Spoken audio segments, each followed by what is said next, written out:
new models from Claude and from OpenAI, and some of the differences and the nuances between them. But in this case, it's a little bit more complicated than that, because I've gotten so many emails over the last week, week and a half, that the prompts that I used before are not performing as well. The things that we learned before are not doing quite as well. And so I figured, perfect time for us to do a little bit of a deep dive into how you have to change your prompts, and really how you have to, again, continue to learn the nuances of these models and how they behave and how you interact with them, because it's different every single time.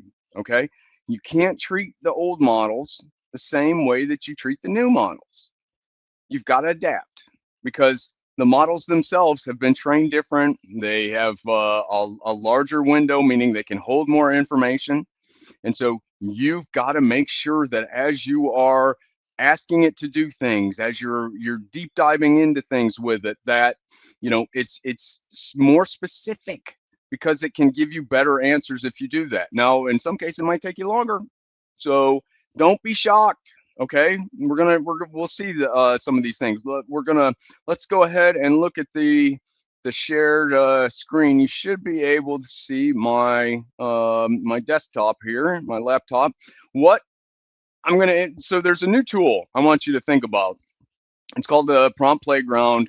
I use it all the time, and this is a very specific one that is really tied to professional personas. And if I want to get a specific prompt about a certain field or a certain type of market or industry, then you can get pretty specific with those. But we're not going to use that in this case. We're just going to use the general one. But one of the things that it does is it allows you, and it explains to you how to continue to improve your prompting. And it shows you and it tells you why. And so we're going to show you, we're going to do some general prompts real quick, and we'll explore the responses that you get from just a basic one versus something that is a lot more specific. Okay, so we're gonna Claude's on top and GPT-5's on the bottom. That's not a rank order. I don't want any emails about a rank order about things. That's just how it fit in the context of my window. So let's go ahead and we'll get the mouse up there. We're going to start with some basic stuff, normal things, business plans, right? We always deep dive into business plans, but let's focus a little bit more on the financial side of the house of a business plan. So let's just say, can you explain the financial, okay, I'm going to get emails already. Financial impact of having a business plan with no AI integrated into it. Oh, big topic. We always talk about this, right? So we're going to do this real quick. We'll drop it in both of them. Now, right now, just so you all see, we are in the auto. We're not going to we'll keep it on auto for a little bit, and then we'll start to show some differences. Well, actually, let's do the instant. I want to do the instant, and then that would kind of be cheating if I use Sonnet 4.5. So let's come here and we'll use Opus for that. Opus is another model. It's great at again, at certain things. But again, differences in the models, different performance, right?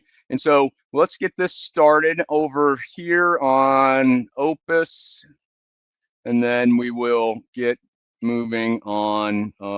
Maybe looks like my things have frozen.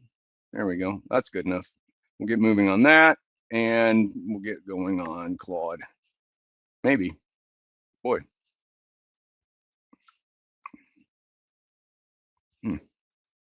Well, Claude is not happy today with and let me try to expand it and see if, yeah. Here, let me just refresh. Sometimes it does that. All right, let's try it again. Boy, Claude was working a few minutes ago. He's all right. Well, let's try. Maybe we'll go back to Sonnet. Huh, it is not. Let's go into ghost mode then, and we'll try. We'll do some incognito stuff, and we'll mix it up like we always do, right? We try to get things going, and sometimes it just doesn't work out for us. So we'll just, boy, surprising. Claude is not. I can't even click the. There we go. I guess it just wasn't in the right spot sometimes. All right, and so I'll shrink this back up. Now, what we're gonna do is I'm going to bring this over here to the prompt playground though too, because I know that's not a great prompt. We know that, right? We're just trying to do something live. We're going to bring it over here, and you're going to see it scores it for us. Boy, the context is pretty awful, and we want to optimize it anyway. So we're just going to optimize the prompt, and we'll see what it comes back with. And in that amount of time, though, you can see that we've gotten an awful lot of information already. Talks about the financial gaps, the competitive disadvantages that are out there. Our typical solid response that we always get from Claude. It's usually pretty solid when it comes to certain things. Now, again, as the context window has increased, that also means its responses are bigger. Okay. I've seen folks online that have talked about, right, Claude would write a 55-page book about something, or a user guide about something. The great thing is that you've got more flexibility with this, and it will generally pay attention to you, right? And so using the instant mechanism, you can see, okay, don't have AI in there, general answers, not very specific, right? And this is what a lot of folks have been complaining about, is that they put in a general prompt or something that they think is pretty decent, and the responses that they get back are just not that solid. And it's a lot of times it's because you're using the instant model and your prompt's not very good, right? Because think about it, general model with speed, general prompt, when you combine them, general answer, you're not going to get a lot out of that. And you can see that it's talking about some things, it's giving you some round numbers, pretty much the same sort of things that Claude was giving, just not quite as detailed. And we definitely expected that, because we used a different version of the two. So now what we're going to do is, I know I have to improve it. I know I have to get more specific. I don't want to spend 20 minutes trying to optimize it. And so, I just had the playground optimize it. And so it gives you an optimized prompt that you have now. You can look at it, you can copy and paste it, and that we will do. We're going to copy it. We're going to bring it over here. We're going to try to increase the accuracy and the information that we're getting out of it, because it's going to be significantly better in this case. And I'm going to do it for both of them so you can see, and we'll keep the models the same. Actually, you know what? Let's change it up. Let's go to let's make ChatGPT think a little bit more. It's more on the level of Claude 4.5 anyway, so let's go ahead and do that. We're going to launch this one, and we will launch this one, of course. And now what you can see is both of them are taking a little bit longer. They're thinking, they're analyzing, they're going through those things. And while we have that time, over in the prompt playground, you can see, here's the improvements that it made and why it made them.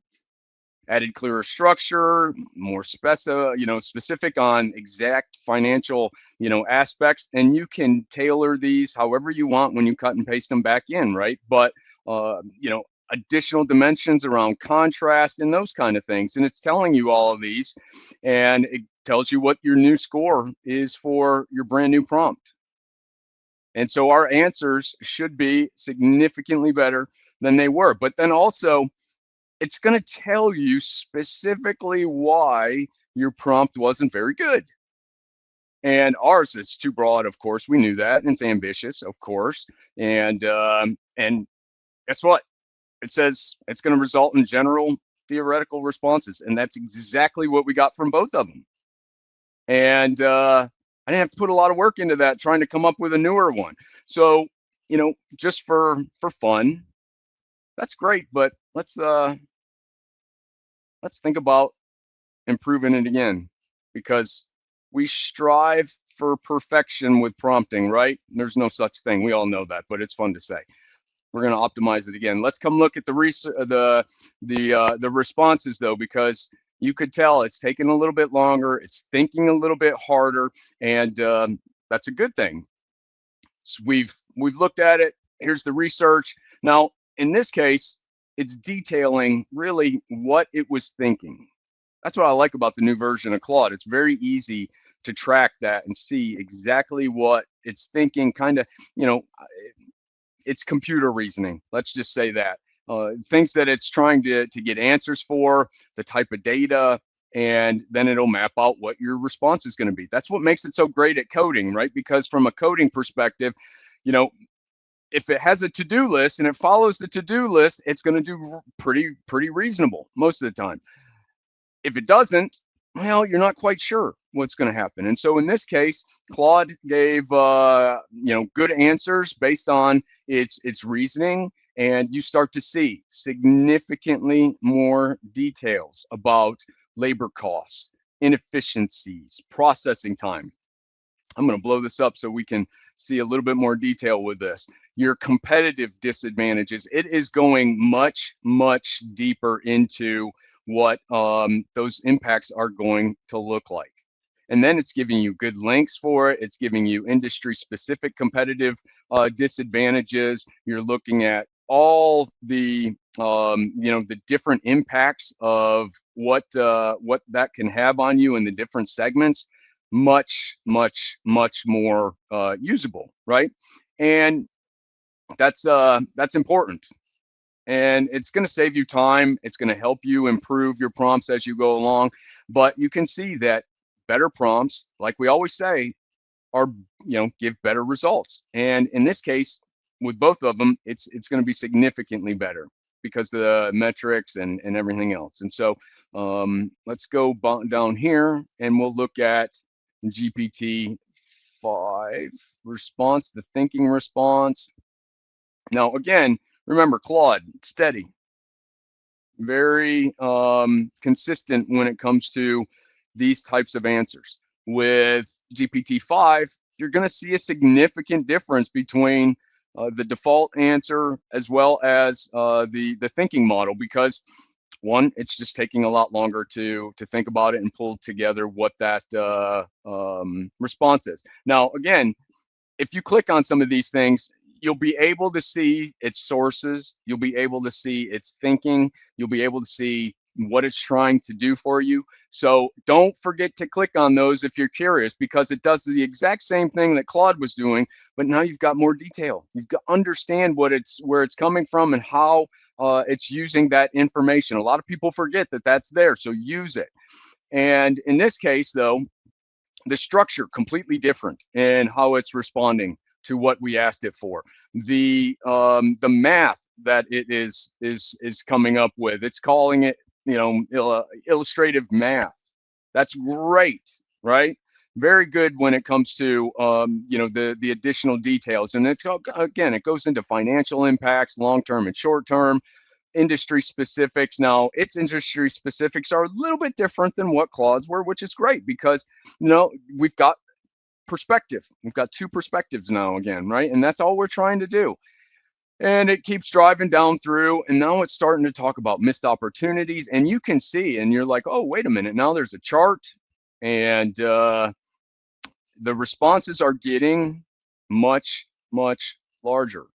Okay, so we're going to break here.